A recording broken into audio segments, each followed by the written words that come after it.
I'm standing next to the scent shop of the House of the Seven Gables at the foot of Turner Street in Salem, Massachusetts, where I've always been amazed by the historic site, the birthplace which is located here, and the inspiration that Hawthorne got to write his famous novel of the same name.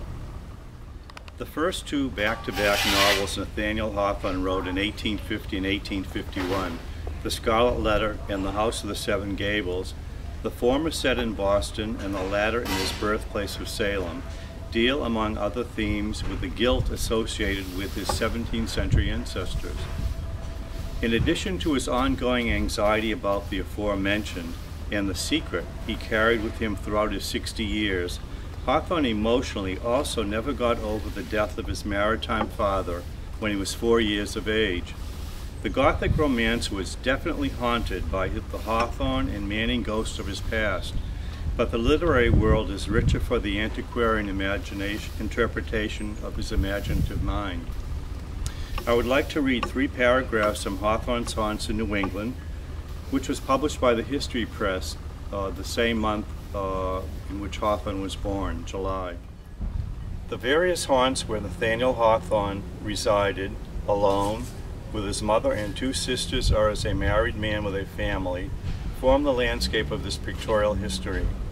In his notebooks in 1840, a melancholy Hawthorne penned, "Here I sit in my old accustomed chamber in Salem, where I used to sit in days gone by. Here I have written many tales, many that have burned to ashes, many that have doubtless deserved the same fate. This claims to be called a haunted chamber, for thousands upon thousands of visions have appeared to me in it,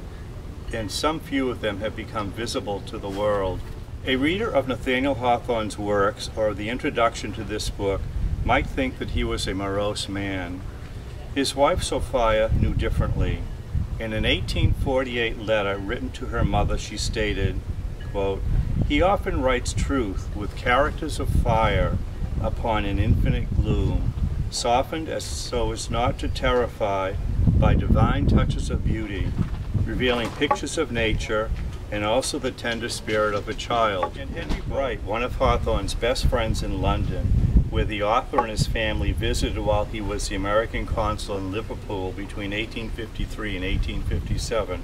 wrote to son Julian after his father's death that Hawthorne, quote, "was almost the best man I ever knew,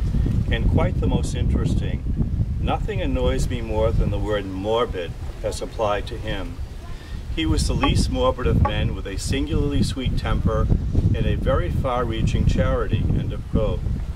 Several decades younger than Hawthorne, Wright went on to write that his American friend was, quote, "happy in all his domestic relations, happy in his own wonderful imaginative faculty, and in the fame which he has achieved," end of quote. Hawthorne's softer side and the joy he found in the goodness of life is expressed in The Hall of Fantasy, written between 1843 and 1846, when he wrote of a picture-perfect day, quote, "The fragrance of flowers and of new-mown hay, the genial warmth of sunshine, and the beauty of a sunset among clouds, the comfort and cheerful glow of the fireside, the deliciousness of fruits and of all good cheer, the magnificence of mountains and seas and cataracts, and the softer charm of rural scenery." Perhaps you will also come under the spell of Hawthorne's haunting tales and short stories.